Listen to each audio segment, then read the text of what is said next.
is happening on Wall Street. Economic indicators. Who knows where this is going to end up?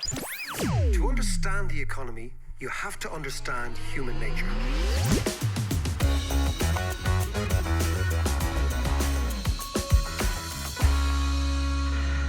How are you doing there? It is David. It is the podcast. We are now in the third week of this lockdown, lockout. I'd like to call it the lock-in. It just sounds something more clandestine, more Irish, more cosy, slightly illegal, all the good stuff. But we'll see how we go. My family seem to be tolerating me, which is quite a miracle on their part. There's no massive rows. We seem to be getting on really quite well. My young fella is doing the leaving cert. Well, he thinks he's doing the leaving cert, but God bless him, he can't focus at all. But, you know, if there was a 620-pointer in FIFA, he would definitely get it.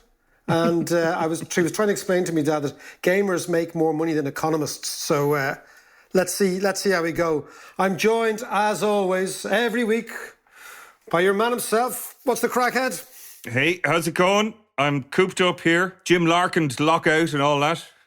Well, listen, Jim Larkin, maybe we might actually, by the end of this, discuss whether your man Murphy, who was Jim Larkin's opponent, was badly done by in history. But that's for another podcast. Well, I'd like to hear that. But anyway, here is... How are things going?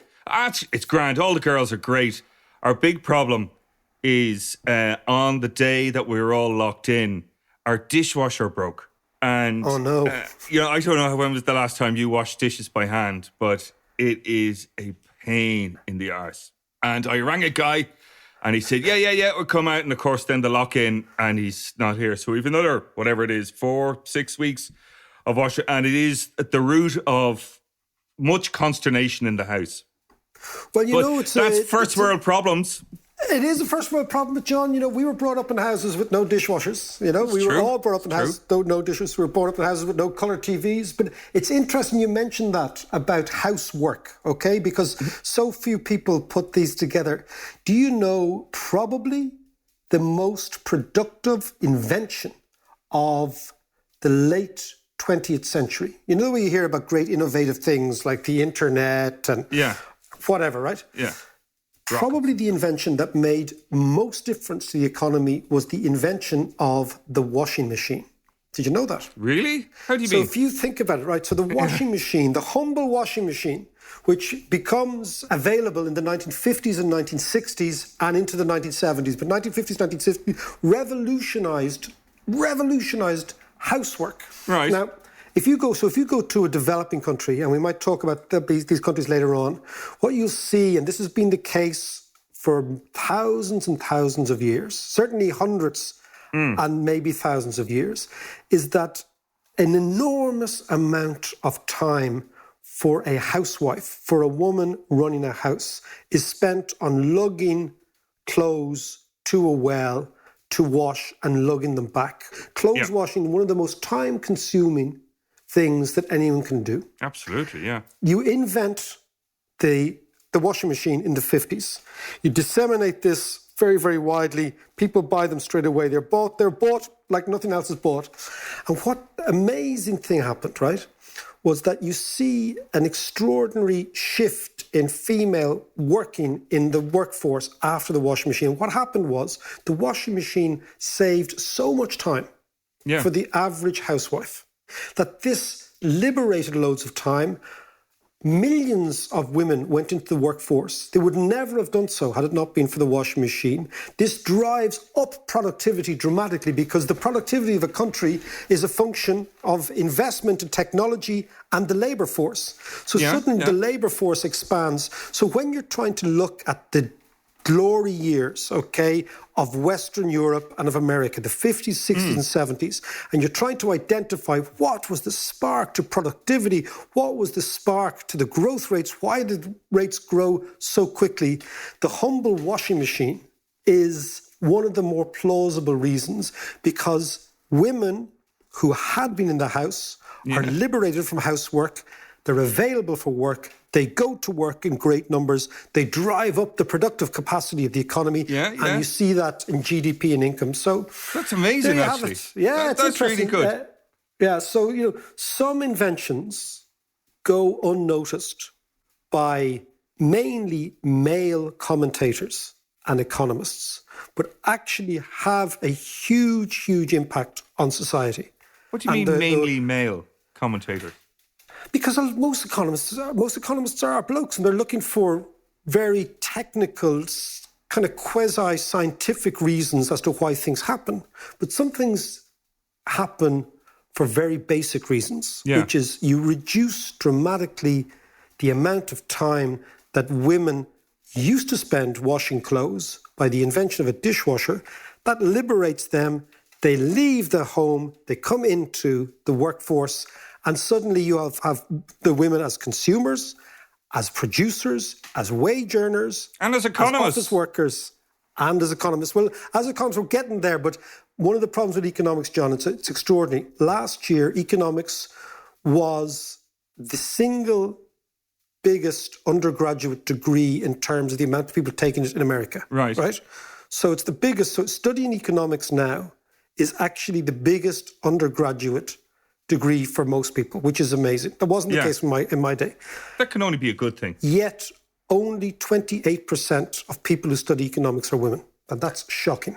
That surprises me, actually. That really surprises me.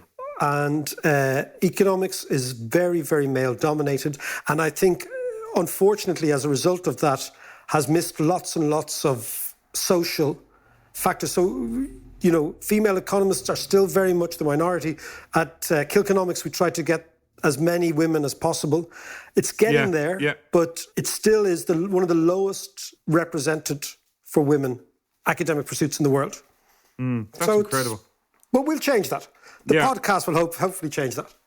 With the dishwasher thing, I find really interesting there, the role of the dishwasher, because I suppose, during the 50s and 60s in particular in America, it was the dishwasher and the fridge and the car and the lawnmower and all these, there were new technologies. And I always find it interesting when you talk about technology and tech and all the rest.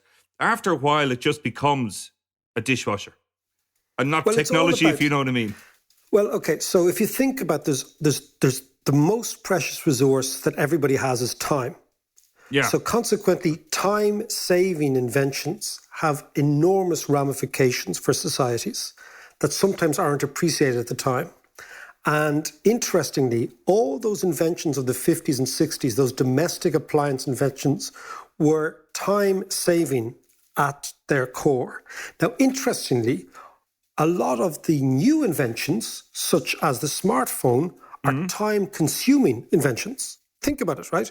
So if you're trying to look for an invention that has a massive increase on economic growth and economic productivity, what you're looking for is inventions that save you time, okay? Because then that time is liberated to do something else. If the inventions of a certain generation are time-consuming, which is, for example, scrolling on Twitter or Facebook, it's actually robbing you of time. Yeah, it is. Then maybe this is one of the reasons why productivity in the countries have actually collapsed and not gone up. It's an interesting idea. We might pursue it a little bit more. Yeah, that's curious. But speaking of first world problems, then, just getting back to the coronavirus thing, given that... I love you say the coronavirus thing. Coronavirus thing, man. But given that every country is different and therefore every economy is different, I'm curious about, in terms of the Irish economy, how well our economy is structured in order to survive, and probably more importantly, how well we will revive. Yeah, no, it's a very good question, John. No, it's a really good question. So let's deal with the coronavirus. Is that the spending that we are doing right now to cushion the blow of this unbelievably unexpected shock to the system, that the spending that the government is doing does not lead to a hike in taxation in the future or a hike in debt payments in the future. So we need to ring fence this spending, because what would be ridiculous, John, is if spending that was incurred to save people on the health service, spending the health service, was actually used in the future to penalise us. It would seem to me to be totally and utterly ridiculous. Yeah. And therefore, so every spending now needs to come with the health warning, which is this will not lead to austerity in the future, nor will it lead to an increase in the debt-GDP ratio, because the debt-GDP ratio, when it goes up, John, actually militates against the state building houses and roads and infrastructure in the future. So the first thing to do is, before I talk about the structure of the economy, is to understand that it's crucial that central banks, we spoke about this last week, use their awesome power to pay for everything.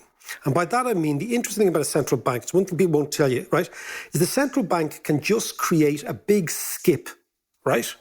And into that skip, they can throw all sorts of debts, right? Government obligations, etc. And they can bury it in the ground and walk away, and nobody will ever know the difference. And this is, I know it sounds weird, but this it's like burying nuclear waste. Does it leak out? It is later? like nuclear waste. It is like nuclear waste, because debt is like nuclear waste, okay? So you can make it disappear. This is the reward for having done the right thing for years and years and years and years. This is, you need to deploy policies right now that you would never do in the past. And you have the permission to do so because you have behaved well in the past. So I always say, like, for example, when the economy is in a massive crisis like this, there's a totally different response to when the economy is normal. So imagine it a bit like, for example, John, a patient, right? A patient who is in ICU is very different to a patient who's not in ICU. A patient who is in ICU demands intensive care treatment, which is completely invasive, quite radical, dangerous, and one-off to save the life. That same patient doesn't need that treatment when they're not in ICU, if they're a little bit sick or if they're normal. And it's exactly the same thing with the economy. We are in the ICU now. We've got to make sure that whatever we do now doesn't have legacy effects. The only way we can do that is use the awesome power of central banking to actually monetize, which means to pay for everything, and say this was a one-off. And we will go back in history and look at this in economic history books and say, that was an unusual period. How did they do it? Oh, they did this. Okay, fine, good, right? Rather than they attacked the patient in ICU with the same rules that were applying when the patient was actually healthy. It doesn't make any sense, right? So onto the structure of the economy. The structure of the Irish economy is quite different to other economies, which leaves us slightly more fragile in the downturn and slightly more flexible in the upswing. This is why we have laid off more people as a percentage of the workforce. Oh, have we? Than anybody else. Yeah, not much more, but a little bit more. And the reason is the following. The Irish economy is an unusual creature in its structure. And the best way to look at the structure of any economy is look at the employment. Who's employed where and what do they do? So in Ireland, as employees, 15% of employees work in the public service. 15%, which is about the same as most Western European countries. 15% of the population of the workforce work for multinationals, which is way above any other comparative Western European country, maybe with the exception of Luxembourg, but it's so small it doesn't really count. 70% of all workers work in the private sector here, okay? And of the total workforce, 50%, so half of all Irish people work in what are called small or micro companies. And they are defined by companies with a labour force, with a workforce of less than 50, which is small, and less than 10, which is micro, right? Right, okay. And then on top of that, you have the self-employed. In Ireland, that figure is about 15% of the total. Okay, so it's an addition, 15%, it's about 300,000 people. In Ireland, the self-employed are slightly bigger than elsewhere, and I think that's one of the legacies of the 2008 crash, that many people chose self-employment after that. And what we're finding is lots of people like us, John, sole traders, lots and lots of people come together, do a gig, then work for a while as a team, then work on their own, etc. Yeah. And that's very, very, that's quite normal in Ireland. You know, it's 15% of the population. So that's the structure.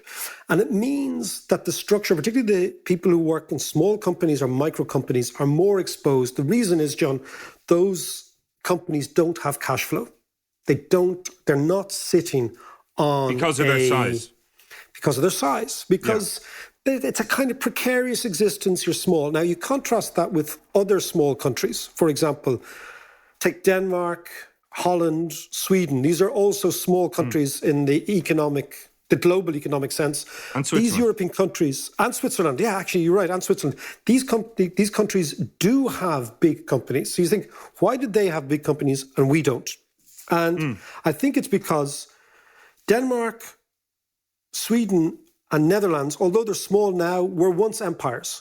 These were all big, big empires. The Swedes were probably the most aggressive expansionary empire in the 17th century. People forget that. People think Swedes are all nice and ABBA and peaceful and all that sort of stuff, right? Blonde hair and carry on. But they were an incredibly aggressive kingdom, constantly having scraps with the Russians, which, as people know, is not a good idea. Yeah. Squaring up to the Russians is not a long-term strategy. Doesn't work very well. But if you think of things like the 100 Years' War, the big religious wars in the centre of Europe, it was the Swedes who were really involved in that. The Danes had a significant empire. The Danes owned bits of Sweden. They owned Norway. They owned Greenland. They were, quite an empire in themselves, the Danes. Yeah. And of course, the Dutch, everyone thinks they're kind of spliff-smoking, chilled out Amsterdam burgers, but they actually had an incredibly aggressive empire. They owned all of Indonesia. They were the first people in South Africa. Yeah, they were also the first people in India to trade, all that sort of stuff. So these are mercantile countries, while we were a colony at the time. So a mercantile country has know-how and networks and capital base. Right? The Swiss, on the other hand, have a different story. They created big companies, and I used to work for a Swiss bank, and I was always amazed at how commercial the people were. But what it's very interesting, it's religiously based in Switzerland. So the Swiss, particularly around Geneva, are Calvinists, right? Yeah. And Calvinism was the only part of the Christian religion where profit and money was not only not frowned on, but was regarded as essential to live a good life. So the commercially successful man, usually always a man, was also a virtuous man. This is totally at odds with the rest of Christian philosophy. This just making up stuff. Calvinism is kind of making up stuff. Calvinism, well, again, if you go down to Geneva, this is where it started. And Calvin's idea was very, very pared back Christianity and the Protestant work ethic we spoke about and all that sort of stuff, right? And being parsimonious and saving, but having money was not a bad thing. The Catholic ethos, on the other hand, was totally, totally different. So, for example, the Catholic ethos stems from the parable in the Bible. It's easier for the camel to get through the eye of the needle than the rich man to get to heaven. Yeah. So the essential idea was always against the wealthy man. The wealthy man was not a virtuous man, and you couldn't have an ethical life and a wealthy life, whereas the Calvinists said you could have an ethical life and a wealthy life. And it goes back to this idea of usury and not being able to charge for interest. So early Christianity and medieval Christianity found charging interest on bank loans was against the law. So there's a lot of stuff going on there. But the Swiss are informed by this extraordinary Calvinism, and this has allowed them become world beaters. They also made the very interesting distinction, I was always intrigued by it, of they'd accept anyone's money in the Swiss banking system. And I remember saying to my boss, and it was really interesting, I said, why does so much money come here to Switzerland? I was a young fella. And he says, because we let people take money out whenever they want. That was really interesting, because the way you think in a banking crisis, the bank puts up limits to how much money you can take out. Yeah. The Swiss took the opposite way. The Swiss said, we will never not let you take your money out. There will never be any control on you. Why? Is that because they have so much of it? No, it's because they understand the idea of trust. They understand how trust works in economics. Trust works by giving people choices and never scaring them into saying, you can't get your money. So the Swiss have always had this idea that if we say to people, we'll take your money, but you can have it back whenever you want, they will deposit more with us, Right. not less. And that has happened. And people deposit money with the Swiss at the lowest rate of interest, and they continue depositing because they know the Swiss will never take it. It's very interesting. Wow. So there you go. Yeah. But the structure of the Irish economy now is brittle in the face of Corona. And that is because we decided we're too far behind the game in the 1960s and 70s to build companies like the Danes, for example. So how do we build world-beating companies, locate them here, employ our people, if we don't have the capital base and the networks and the know-how? Well, what we do is we just import those companies by reducing their tax. And that's why you have the Pfizers and the Intels and all that of this world here. So you're saying we're going to have to rely on the Apples and Pfizers, et cetera, No. Intels to lift ourselves out of this at the end? Or what's the role that self-employed will play? I'm just saying, what I'm saying is that our economy has a different structure to other economies. And we cannot depend on multinationals to lift us out, because while multinationals massage and change our GDP figures, they still only employ 50% of the workforce, which means that 85% of the workforce is employed in other things. So it has to be coming out together. But that's why we put the economy to sleep now. We try and take as much pain away from people. We borrow in order to get over this particular pandemic. And when we come out the far side, our small companies have been almost in hibernation, John. Yeah. What will happen, of course, for the big companies, the multinationals, they'll continue to export, to produce. Certainly our tech companies, or not our tech companies are based here, are doing quite well at the moment, particularly the Facebooks and Zooms and Googles and whatever, right? But it means that the structure of the Irish economy is a little bit different to other economies. And therefore, the impact of Corona, I think, will be slightly more significant on young people and people on lower wages who are working in these more exposed industries. So tell us this then, the success of the recovery of the Eurozone, does that depend on, everyone in Europe, in the Eurozone, working in lockstep with each other? Or is it down to ourselves and down to our own central bank? I've always felt you should always ask forgiveness before you ask permission as a general rule in life, okay? But I think that what needs to happen now in the European Union is all the central banks taking their instruction from the European Central Bank, realizing that it's their job to monetize everything. That's the key.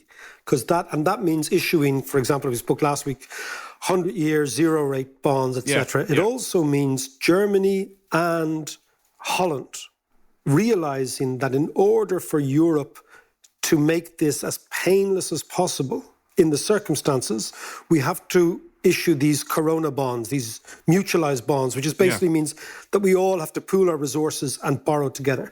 The Germans and the Dutch don't like this, because I can kind of understand where they're coming from, because they feel the Italians and the Spaniards, particularly the Italians, will just borrow and borrow and borrow and borrow.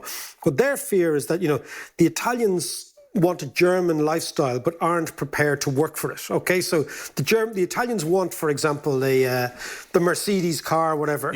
But they're not prepared. So basically, they have the Italian prosperity for Germans is rented, not earned. And by that I mean when they can't earn the lifestyle, they go and borrow and they rent from the future, right? And that's the big German fear. And I can kind of understand a little bit of that fear of the Southern Europeans. I mean, I'll tell you, years ago, a friend of mine who works at the ECB, a German fella, during the 2008 crisis, he was on the phone to me, and this is the kind of northern German view of the world. And he says to me, he looked at me, he says, "Oh my God, everybody in a problem. Look, you have Ireland, you have Portugal, you have Spain, you have Italy. It's all you Catholics." And he's like, and I said, of course it is, true, man. actually, isn't it? I said, of course it is, man. I said, have you never heard of confession? That's the greatest sacrament ever invented. You fucking go in, you say, Father, I didn't mean to do it, man. I swear to God. So, I mean, confession is a defaulter's charter, okay, if you think about it, right? Yeah, yeah. And it's deep. It's actually deep in our psychology, you know? So, I mean, look, you know, I'm having a laugh now, but I can understand the German reticence. And Finns, they call it the new Hanseatic League, you know, the Dutch and the Germans and right. But if they want the European Union to remain intact, they will need to help the Italians and the Spaniards. But the Germans are taking the view, I would say, it's both economic and it's health, right? The Germans are taking the view that this pandemic will pass. Right, that the worst of this will be over by the end of the summer. But if you start mutualizing bonds now, that is a permanent consequence. Do you see what I mean? Yeah. So let's look at things, because it's easy. Let's look at things from their side. So what they're probably thinking is, okay, this is going to pass. Yes, Italy, Spain, Portugal, Ireland, all France as well, definitely France as well, will need to spend huge amounts of money. Yes, we'll probably need to entertain monetizing everything, i.e. paying for it with the central bank. Yes, we might also need to increase the amount of bonds issued in order to have that accounting idea that you have an IOU on one side of the balance sheet and money in the other, all that sort of stuff. And they might think, you know what? That's temporary, because this will pass. Yeah. But changing the laws of finance, that's permanent. So I can see the game they're playing, but I think it's very risky. And it's very risky because Southern Europe needs help. And the European Union must be about giving help to the guy who needs it. Yeah, of course. Well, I thought that was the whole purpose of it. I think it should be. But I think the Germans are worried because they're surrounded on the eastern side as well by very illiberal states. Yeah. Poland, Hungary, all these guys using the crisis to become less liberal, not more liberal.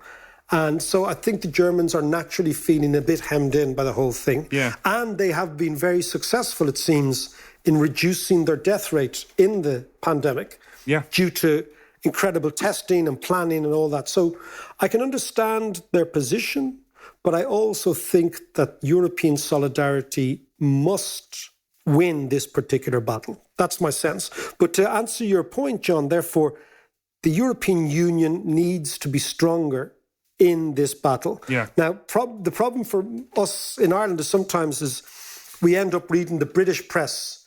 And the British press, the best way to lose money on Europe, as I've always said, is read the Daily Telegraph. They don't, right? They don't understand a thing about the European Union, right?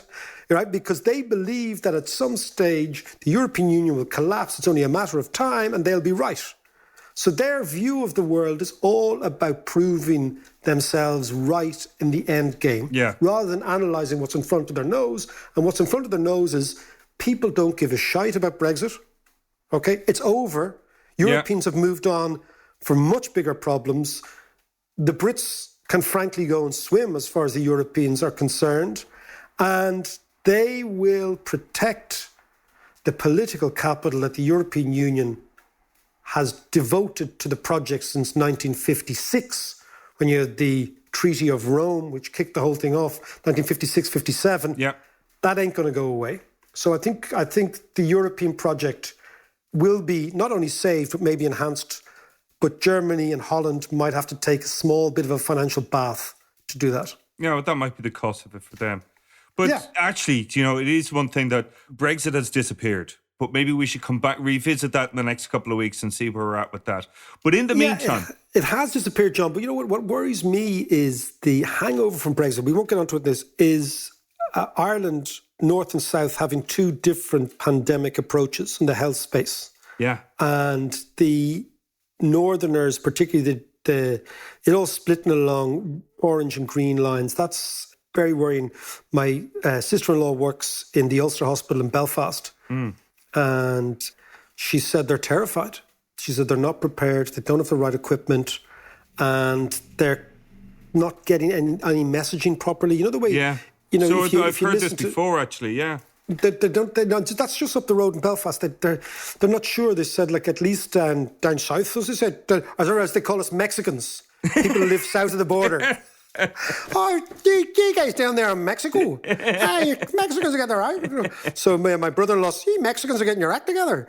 So us Mexicans, right, but who live south of the border. But let's come back to that, but it is an issue. Yeah. And it could have quite significant ramifications in the next few weeks. Well, listen, speaking of Mexico and kind of developing world, they're taking a completely different approach to managing this, but they're not being helped by the likes of Bolsonaro in Brazil or Maduro in Venezuela, where they're worse than Trump, denying COVID deniers, and they're running out and encouraging people to meet and shake hands and live a normal life, as it were. Let's look at this, because I think this is the catastrophe that is coming that we haven't really appreciated, which is that although the virus does not recognize rich and poor in terms of the host, in terms of the victim, wealth and poverty will totally determine how catastrophic this pandemic is. So let's look at the pandemic itself. The pandemic is what they call a growth disease. Growth diseases are diseases like mumps and measles and flu, and they're characterized, John, by 4 distinct characteristics. One is they spread very, very quickly. They emerge quickly, they spread quickly, and they go from sick person to healthy, to that person gets sick, that person becomes a carrier, that person passes it on. So very, very quick transmission. But number 2 is they are acute illnesses. And by that, I mean they don't last long. You get sick very quickly and you get sick for a short period of time. And number 3, the outcomes are you either recover or you don't. There's no in between, right? And number 4 is the people who recover become immune for a long period, not for life, but for a long period of time, okay? And number 5 is they are only unique to humans. This is really interesting. Even though originally they come from domesticated animals, the actual disease is unique to humans. So if you're standing back and you're looking and say, this happens very, very, very quickly. And what happens in a contagious disease is the disease will tend to destroy itself by the fact that when it's most virulent is when the susceptible population is biggest, people who don't have it. And then lots and lots of people get it, and those people recover, the majority of those people recover, and they become immune, and ultimately the disease dies itself. That's what we know happens. That's what you call the path of contagion, right? So now let's have a look at these crowd diseases. What they love, John, is they love a crowd. They love a city. Of course. They love built-up places. They love places where people live on top of each other. Look at the developing world. Over the last 20, 25 years, the single biggest socio-economic phenomenon in the developing world has been the explosions of what's called megacities. So if you look at a map of the world, let's say in 1950, all the megacities were New York and London and Paris and yada, yada, right? They were in our world. Now our big cities are small cities in comparison to cities in Bangladesh, cities in Mexico, cities in Africa, cities, of course, in China and in Asia, right? So one of the socioeconomic phenomena has been megacities. A virus loves a city. That's the first thing. Absolutely. And absolutely loves a slum. The virus loves a slum. I was in Old Delhi not that long ago when I was in India. I mean, that is a proper, it's not even a slum. It's millions of people living on top of each other. This is where a virus goes mad. So first of all, you take the developing world has got these cities, number 1. Secondly, you're starting from a position, it's very interesting. If you think of how this crisis has started in the West, right? The virus arrives first. It makes people sick. We worry about our ICU units, so we close down the economy. We close down the economy, we borrow money through fiscal and monetary policy in order to put the economy into hibernation, and we wait for it to pass, right? But the virus came first. In the developing world, the economic crash came before the virus in the last 2 weeks. So what happened is we shut our economy down because they're totally linked to us. Their economy shut down first before the virus came. So that's actually something's happening which is a different sequence of events for us as opposed to them. Then you think, okay, most of these economies survive on commodities, oil or agriculture, right? Unlike ourselves. oil prices have collapsed from $60 a barrel to $28 a barrel, right? That means your revenue, and if you're like Angola or Nigeria or Mexico, your revenue has fallen off a cliff as an oil producer. Trinidad, Venezuela, etc., right? Also, the vast majority of Africa produce commodities, raw materials. Their price have fallen off a cliff. So their budgets, which were fragile to begin with, have now been obliterated. And if you think about it, the fall in the price of oil is phenomenal. Just think about this, right? Today, oil prices are $28 a barrel, okay? Yeah. There's 160 litres in a barrel of oil. Imagine 160 litres of water, how much it cost you. If you go to Tesco's, a litre of water, a bottled water, if you're buying it, costs about €1. Yeah. So a barrel of water costs 160 euros, whereas a barrel of oil costs 28 euros. So water is much more expensive than oil, right? Now, of course, there's all sorts of, wholesalers and whatever, but you get my point, that something that used to be so valuable is now actually worth very little to the producers. Yeah. So those countries, and then you think agriculture. So, for example, remember I was in Kenya recently. The Kenyans, they export lots of cut flowers to the west, mange too, all sorts of things. This is what the farmers do. And they put them on air freight in the morning and they're in the west in the afternoon or the evening, okay, and sold, right? Now the price, that's all stopped because the price of air freight's gone through the roof because as fewer and fewer planes are flying, the price of air freight is going up, not down. It sounds counterintuitive. So they're totally without income. Also tourism, right? Poor countries depend on tourism for their income. Peru and Machu Picchu, or what's it called? Machu Picchu, yeah. Machu Picchu, and the big sort of tourism and savannas in East Africa, South Africa. So all that is gone. So they're having a much greater shock. The disease is spreading faster because they're living on top of each other. Yeah. They've no resources.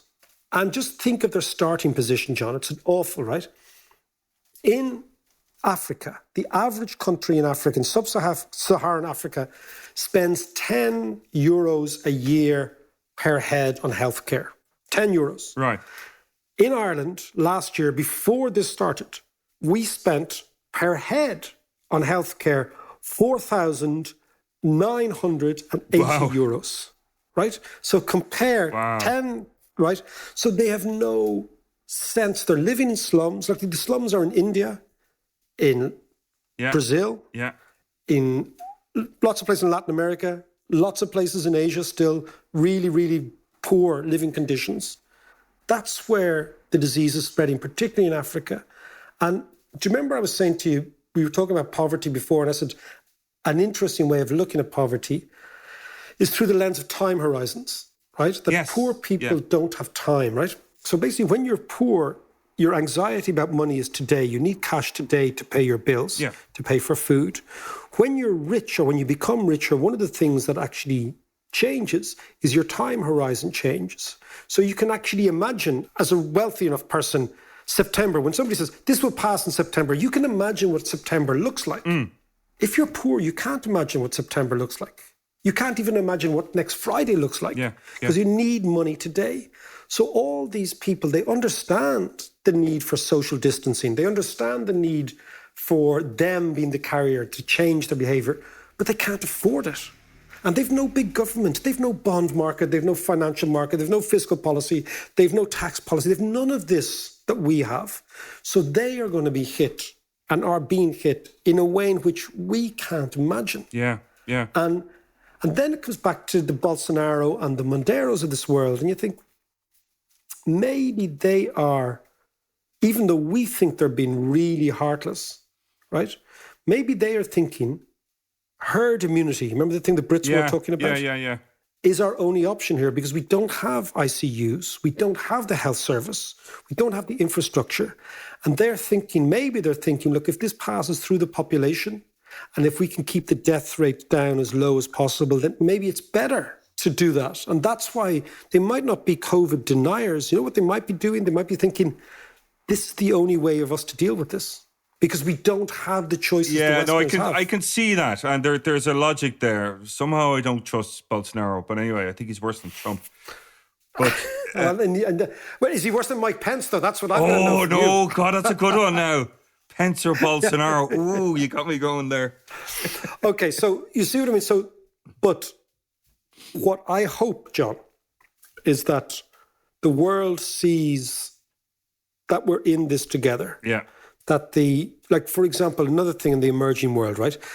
Capital has left the emerging world. I'll give you the figures. $95 billion of capital has left the emerging world since February. Wow. The reason is all investors, right? Yeah. Speculators, investors, whatever you want to call them, right? Investors are looking for the safety of the dollar. So they're selling everything they can in exposed countries. South Africa, Turkey, Argentina, Brazil, Indonesia, huge countries. They're buying dollars. All that money is flying out of these countries. So think about what they've been hit with. They've no capital. Their currencies are collapsing. Okay? Yeah. Their tax base is collapsing. Their export base is collapsing. Their people are getting sick. Their hospitals can't in any way deal with this. The virus, as we said, loves a crowd. So it's going through these countries like a dose of salts.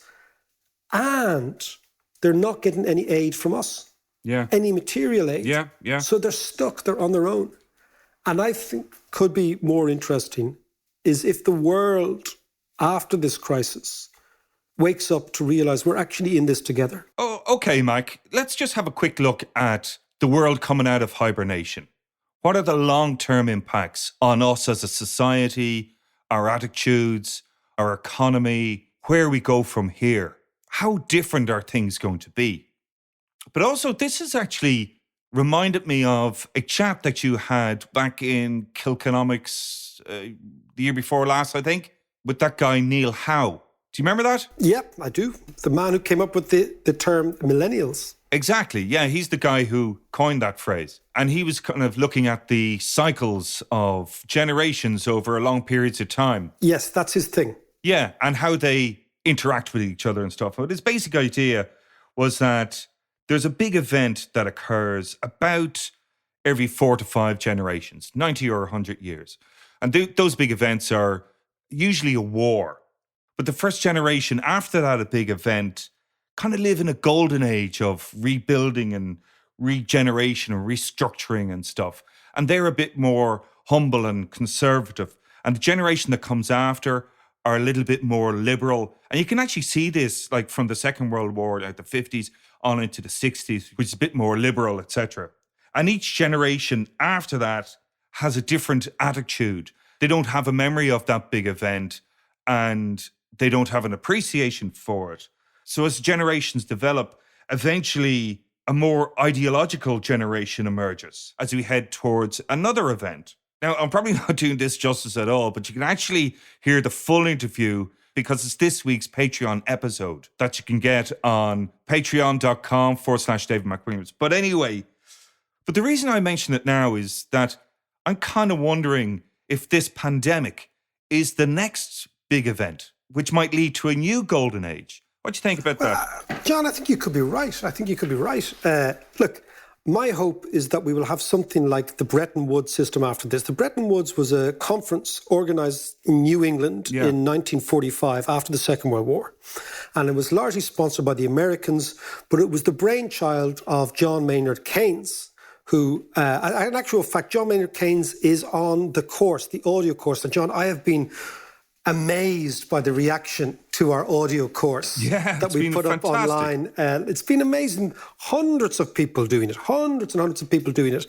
And this week we're going to be doing John Maynard Keynes. And Keynes was really an extraordinary thinker. Yeah. He's I'm a huge fan. But one of his amazing things was the Bretton Woods Conference. So after the Second World War, they said, we cannot do this again. They set up the World Bank, the IMF. Think about all these things. They were all set up. The IMF, the World Bank, NATO, the United Nations, the WHO, all the sort of what we would describe, they also, the dollar became the reserve currency of the world. The modern world. The whole architecture of was set up over a period of 12 months, right? in reaction to the catastrophe of the Second World War.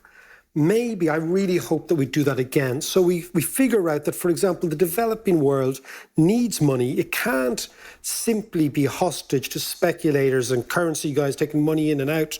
It has to have, there's a thing called the special drawing rights, where the IMF was going to give money to the developing world. All these things have to be changed. Our whole sense that we reward fellas who work in hedge funds and live in Greenwich, Connecticut, multiples of the incomes, many millions of multiples of the incomes of paramedics and frontline workers. We'd have to change all that. That sort of stuff has to change. But so my hope is, John, my optimism, and I'm always optimistic, is that this will lead to a global conference about global responsibilities, understanding that we're all in this together, that the virus doesn't respect borders, our cultures, our flags, our languages, and it travels. And if you want global commerce, which we do, you've got to have a global system of management. And I think this could be the upshot of the whole thing. And again, there are examples in history where pandemics change people's perceptions. Yeah. All right, well, John, I have been using the lockdown to read bizarre things. And at the moment, I'm reading Dante's Inferno. Okay, the Divine Comedy, okay? One of the great, great poems of the world, written in the vernacular, that is Italian. First poem ever written in... Where did you go with that one? Of all the books you could have gone for. Of all the books. Because I am very interested in the impact of the Great Black Death on commercial society in the medieval ages, right? Oh, right. Because okay, go on. So I'm trying to look at times when pandemics hit, what happened, where they hit, who was most affected, and how it affected the economy of the region. Yeah. And one of the fascinating places is Florence of the early 14th century. So Florence is the New York it's the New York of its times. It is the richest place. It's the most cosmopolitan city. It's got money. It's the world's financial center. They have a currency called the florin, okay? And the florin is the dollar of the time, and everybody wants it, and everyone wants to trade it. And then, of course, you have this extraordinary situation where Florence, unlike Rome, unlike the rest of feudal Europe, is a free republic. So a free man can turn up there and make his crust, a bit like the American dream years ago, going to New York when we were kids, okay? So Florence is this cosmopolitan place. It's full of Franks, and it's full of Jews, and it's full of Italians who weren't Italians at the time. That wasn't a constitution. It's full of Cypriots, it's full of Lebanese, it's full of Egyptians, it's full of Arabs, full of Persians. Everyone is there. So it's a melting pot. It's the first real melting pot. Why? Because it's very, very wealthy, and people want to go there, and it's free and open, and it's not run by a king. So basically, you can be a citizen, and you can make good of yourself there. Yeah. So it's an amazing place, right? And of course, the Florentines their main thing is banking. So this is the most cosmopolitan place in the world since the fall of the Roman Empire. Right. So the entire Dark Ages is over, right? So the empire falls in the 4th century, the 5th century AD. Yeah. The Dark Ages, the Huns and the Lombardies and all these people coming down from both the steppe and from Germany to destroy the Roman Empire. And then you've got this awful period where nothing happens and these tribes are scrapping all the time. Yeah, Charlemagne was a big player around that time, around the 8th century, 9th century. He had a big scrap with the Lombardies. But it's funny you mentioned the Lombardies, because the Lombardies were originally a Hun, a Germanic tribe, a very warlike tribe. But after a few centuries this carry on, they got a bit bored of it. Scrapping gets a bit boring after a while, So they started doing other things. It's an interesting you say Lombard. Why do you think, for example, the Bank of England is on Lombard Street? And why do you think the German base rate, the base rate of interest in Germany is called the Lombard rate? The reason it is the Lombardies were bankers. They were the first Italian bankers. They were from Lombard, which is why the Bank of England is on Lombard Street, because the Lombardies were in England years and years ago in the 10th century trading money. And of course, then, when Florence becomes a republic, lots of Lombardy guys say, screw this, I want to go and live in a place where I can be free. So they come down. So you've got all this going on, right? And this is on the eve of the bubonic plague. The most exciting city in the world and the most exciting city since the end of the Roman Empire. Okay? So because it's metropolitan and cosmopolitan, they're trading with everybody. The Florentines didn't have any navy because it's landlocked. So they depended on the Genovese, the people from Genoa, to do their trading for you. And the Genovese were an amazing trading crowd. Christopher Columbus came from Genoa, right? They're an amazing trading city, okay? Now, of course, at the time, they were all over the place. They were trading in Alexandria, in Constantinople, in Beirut, etc. Now, most Irish people think of Genoa. We think of Packie Bonner saving that crucial penalty against the Romanians in the 1990 World Cup. That's all that matters, really, about all that matters.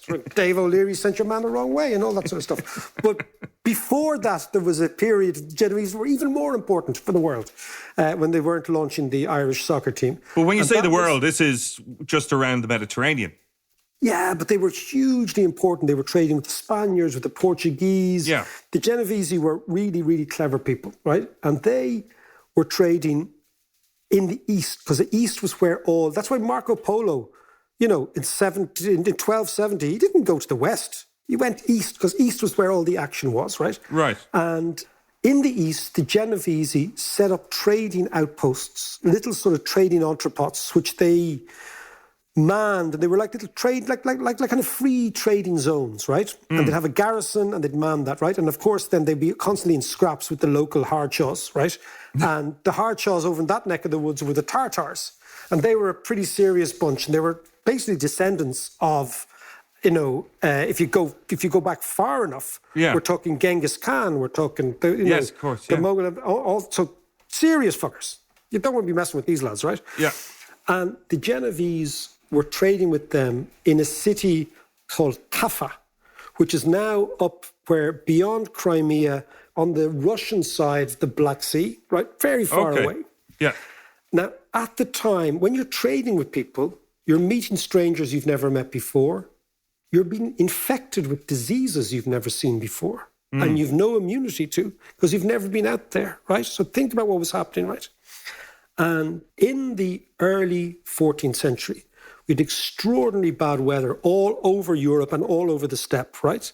And this had a profound impact in the following way, that the rat population of the steppe, which used to be fine rummaging around the steppe, because they ran out of food, because of the extreme weather, they started coming into these cities, these trading ports, right?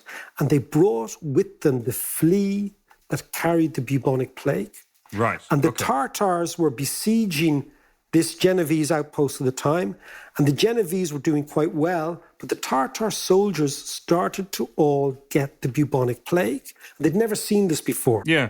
And it was, there's sores in your groin and under your arms, it goes black, and then you get pneumonia, and you die in about 3 or 4 days. Yeah. So the Tartar army is being destroyed by this. So the Tartar commander says, well, screw this, if our lads are dying, we're going to infect these Italians, these Genovese, in their walled city. So they catapult dead bodies over the wall into the city. Right. It's an early form of biological warfare. Think about it. That's what it is, right? Yeah. So they catapult these dead bodies. The dead bodies are infected. The fleas and the rats, the fleas jump right. Think about what's happening, right? The dead bodies then pass this onto the Genovese. Yeah. The Genovese start to die. But of course, like the COVID, it doesn't present itself straight away. So you can be a carrier for a while before the disease presents itself. Right. The Genovese commander sees some of his soldiers die and says, we're getting out of here.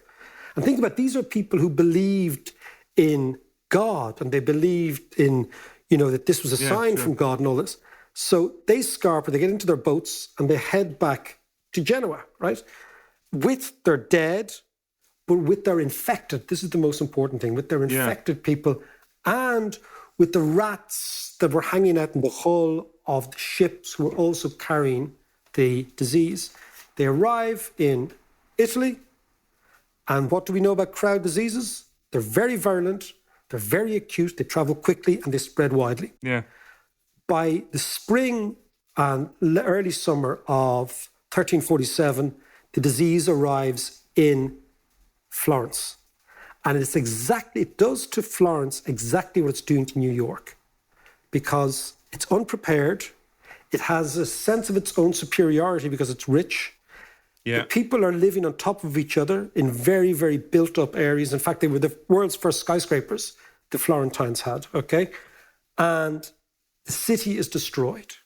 Now, the reason I'm interested in all this is I'm reading my Dante's Inferno, which is written just before this happened. So you get a snapshot of the city before it's attacked by a pandemic.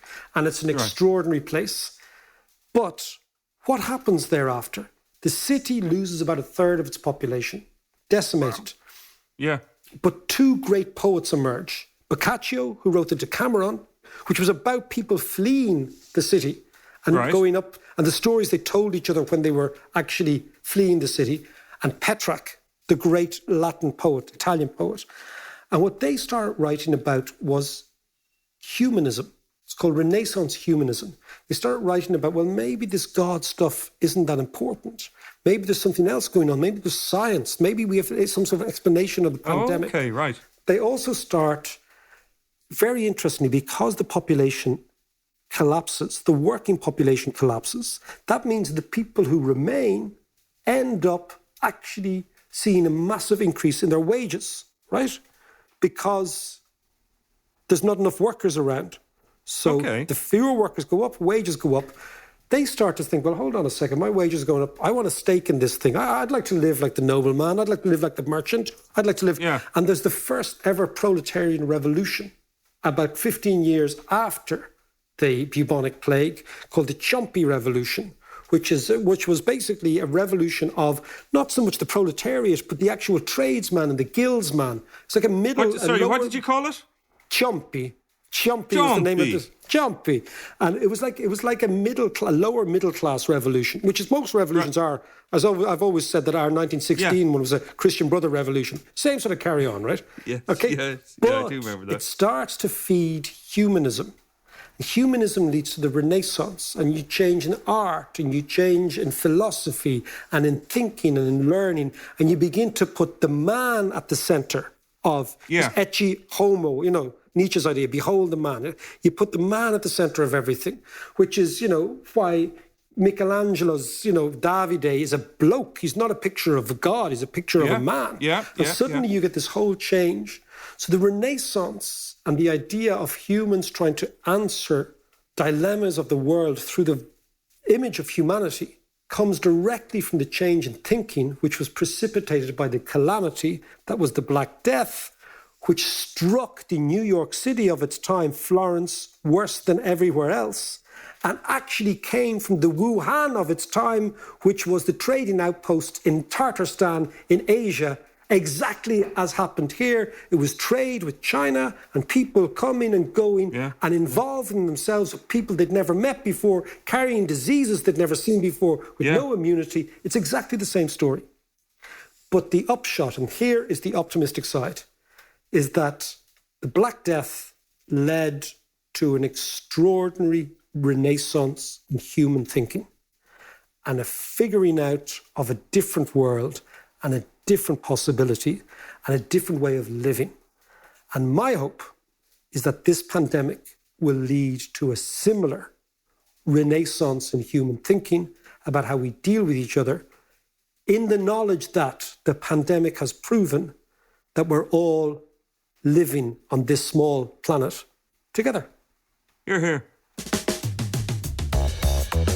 Now, before we let you go, let's talk about the audio course. I've been amazed that hundreds of people have signed up to it over the last couple of days, which is fantastic. It's never too late to learn economics. It is an easy thing to learn. There's no bad pupils or students, there's only bad teachers and people who try to make it more complicated than it is. So if you want to learn economics with me, with us, with the whole tribe, the whole gang, have a look at patreon.com/David McWilliams. You'll find us there and we're going to learn economics together.